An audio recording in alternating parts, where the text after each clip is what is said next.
Right, welcome back boys and girls to another motor vlog on the MT10. As you would have seen in my last video, which is up here somewhere, I did 5 reasons why I hate my MT10, or 5 things I hate about my MT10, or the MT10. Now, it was a quite negative video, so today I'm going to do 5 things I love about my MT10 and the MT10 in general.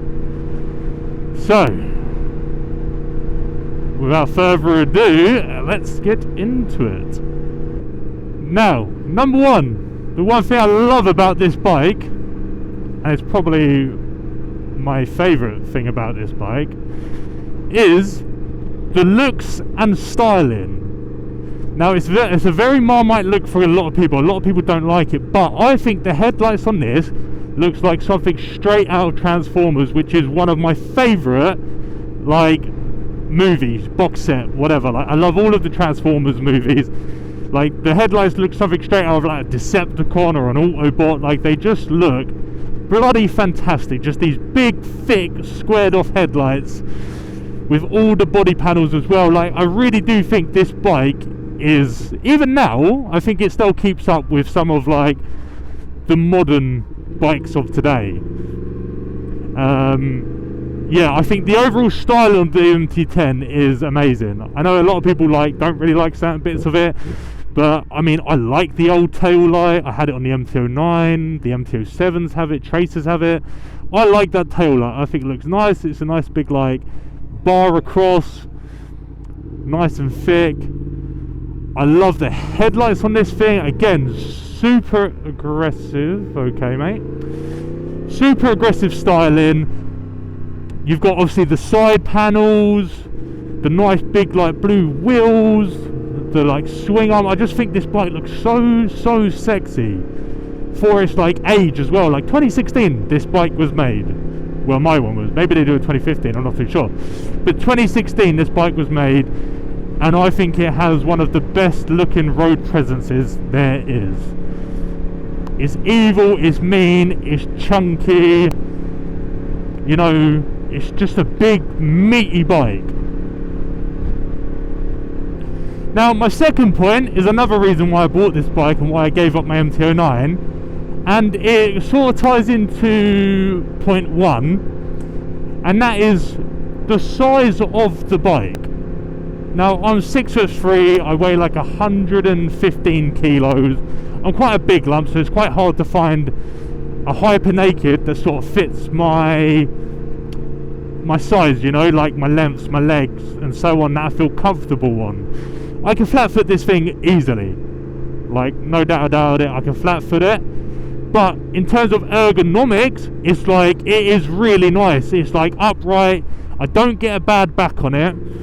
My arms, I mean, I've got risers on this, but even sitting on a normal MT10, my arms are at perfect length for it, so, like, they're in a nice position. My legs, they feel nice and comfy. The only downside is that I feel like I can't grip the tank enough, so there's, like, really no point having those tank grips there. But maybe if I was on track and I'm leaning over in levers, then obviously it'd probably be a little bit nicer. But, like, the actual sheer size of it, I think it suits a lot of big riders. So if you're 6'1", 6'2" and above, and you're quite a big lad, I feel like the MT10 is, like, a great size for you. Obviously I will include some, like, clips on the screen of me sitting on it, so you get a size reference. But yeah, I think size wise isn't, like, obviously I know my downside to it was, oh, you know, it's a bit big bike, it's not as agile, but it is just a nice big wide chunky bike. It's not too skinny, nice seating position, nice arm position. You can see everything in front of you. Like, I'm not too low down, I'm not too high up. It is, yeah, it's a comfortable position to be in. The only thing I will say is, don't get a comfort seat, get your original seat retrimmed, because I feel like the comfort seat, if you're heavy, it doesn't really do much for you. I think they're made for people that weigh like 70 kilos, I'll be honest. So I think, yeah, number 2 is, like, the ergonomics and size of the bike is a nice size if you're a big lad. Puts you in a nice position and doesn't make you feel that insecure, you know.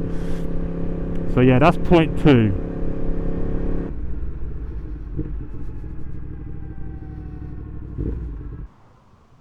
Right, so before I set off, this brings me on to the, what's this? So, looks, ergonomics. Third thing, why everyone loves this bike, is the sound of the CP4 engine is out of this world. It is honestly unreal. Probably one of the best sounding bikes ever. Everyone talks about it. So let's turn this on, get a sound test. I got the mic 2 set up as well.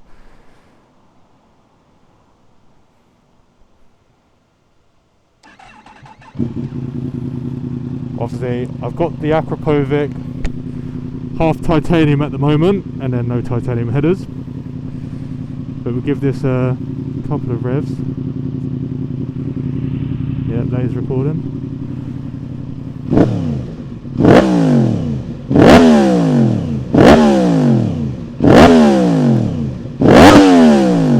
It does sound absolutely sick.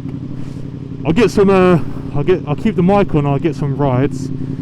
I'll get some. Me going down the road. But yeah, it does sound absolutely insane. You'll hear it in a second on full chat, hopefully.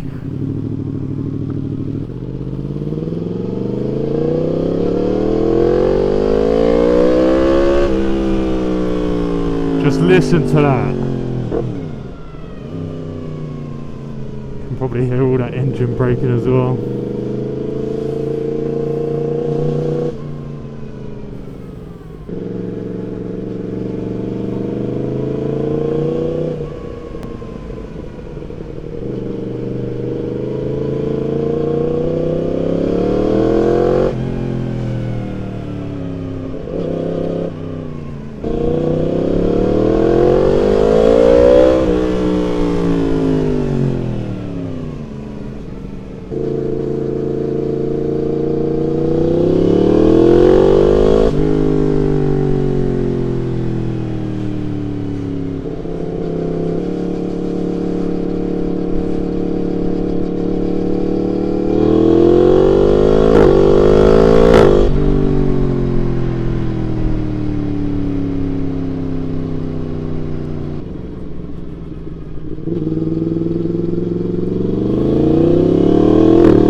So yeah, third thing, exhaust, sound of the CP4 engine. It is just absolutely bonkers. It is absolutely mad. Best sounding bike on the market, don't care what anyone says. So that's my third point. Third reason. Right guys, so the fourth thing I love about the MT10 platform is how modifiable it is. Like, there is so many things you can do to this bike. You've got hell braided lines, you've got Brembo RCS19, you've got quick action throttles, grips, mirrors, like you can get GB racing covers, every different type of exhaust you want, different side panels. You can get under, what is it called, like a lower fairing for the bike, your rear huggers, tail tidies, different rear lights like integrated lights, different seats, tank grips. You can install things like this, like the 𝗦𝗫𝗃𝗀. Like, there is so many modifications you can do to this bike, so many different colorways, suspension, quick shifters, launch control kits, sprocket setups. Like, there is so much you can actually do to this bike. It's unreal. Like, there's just so many things, even little tiny things like lens covers, like different colored lens covers, different touring screens, short screens, big screens, whatever. Levers, there's like 100 different levers you can buy for this bloody bike. There's so many things you can do with this bike. It's so versatile with the modifications you can do to it. And no two MT10s are the same. It's true what they say. There is no two MT10s the same, because everyone does something different to them. Like, and they're just unreal looking bikes. And I've seen so many nice ones with sticker kits, different wheel color options, like carbon fiber wheels, carbon fiber kits, body frame panels. They really are just like unreal, the things you can do to them. So many mods. So yeah, so that is my fourth point, is just how versatile, modifiable they are. If you're someone that enjoys modifying your bike, which I do. I come from a modified car background, so being able to do my own little things to this bike has been, well, really a godsend. So yeah, that is the fourth thing. And then we get onto our final option when we are on the road, and that will be it, I think. Right guys, we come on to my fifth and final reason why I love the MT10. And it's a pretty easy one. It's the value. The value of this bike is not much. You can pick these up now, yeah, slightly higher mileage, yeah, but you can pick these up for £5,000. That's £5,000 for a 2016 plate, CP4 1000cc MT10. That is a lot of money. That's a 1000cc hyper naked for £5,000, and it is a good bike. Overall, it is a good bike.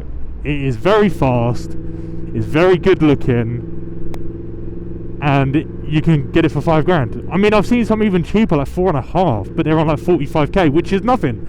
These bikes, there's people with like 200k miles on these things. So as long as it's looked after, it'll be fine. Now you can get obviously slightly expensive models, like ones with a lot more modifications and so on. That's sort of how I'm selling mine now, is that you don't need to do a single thing to it. Everything's done. Is he alright? Oh, I think he's looking at maps. Yeah, everything's done to this one. So like, you pay, I've got it out for 8, but I'll probably take, 7.5. But you don't need to do a single thing to it. It's got every single mod that you would want to it. It's got the Brembo, the Domino, it's got the levers, it's got the sprocket set, chain, new clutch, racing covers, crash sliders, hell braided lines. Like, there's really nothing you need to do to it. It's got the full 𝗦𝗨cie exhaust with the mapping as well from 𝗦𝗦liche. So like, this bike, I think for £7,500, something like that, is a good price for the mileage. Just under 20k full service history, along with like an extra 8 oil changes in between. But yeah, like I said, you could pick these up as cheap as £5,000, even a little bit less. Might be a little bit more tatty, but you could buy a whole set of fairings, maybe 300 quid, or just get them resprayed, couple hundred quid again. And then you've got a custom colour if you want to do a custom colour. So it really is what you make of it. I don't think there's another 1000cc that sounds as good for the price. And I'm talking like slightly new. I think the same year, like Aprilias and S1Ks, I think you're looking at between, I think minimum £8,000. I think the 1100 V4 when I was looking for like a 2017 plate was like £9,500 at the time, and it's Italian, so you know it's going to be expensive to repair and service and maintenance. Whereas Yamaha, everyone can repair them, everyone can service them. They're cheap enough to run, and they're very reliable. S1K, again, expensive servicing intervals and so on. I think for an S1K singular of the same sort of year, maybe a little bit newer, like 2018, again, I think you're looking at maybe like 8k plus, 9k plus. And then I don't really know what other hyper naked you'd go for. Z1000 maybe, if they even do one of those. Yeah, they do. But I just don't think you're going to get the same enjoyment. You got the Honda CB1000R, but that's like 140 horsepower, which I'm sure is fine, but apparently it's quite heavy and sluggish compared to the MT10. I think the MT10 is probably one of the best hyper nakeds in the 1000cc class. I don't think you could beat it for the price, reliability, the stuff you could do to it. I think it'd be silly to get any other 1000cc, if I'm honest. Obviously there's better bikes in the 1000 plus class. I think the KTM Super Duke's better than this. Might not be as reliable, but a lot of people have reliability issues with every bike, so everyone seems to post the worst case scenarios online. They never post the best case scenarios online. So yeah, my fifth point is value. Best value for money in the 1000cc class, along with reliability and everything else you could do with it. So I think I'll end the video there. That's the 5 things I love about the MT10. So a bit more positive, guys. I don't hate the bike entirely. But I hope you enjoyed. Leave a like, comment and subscribe if you enjoyed, and I shall see you in the next one. Ciao ciao. Oh, where can I park? So you can take what you want, don't break my heart if you want. Still I got nothing to lose.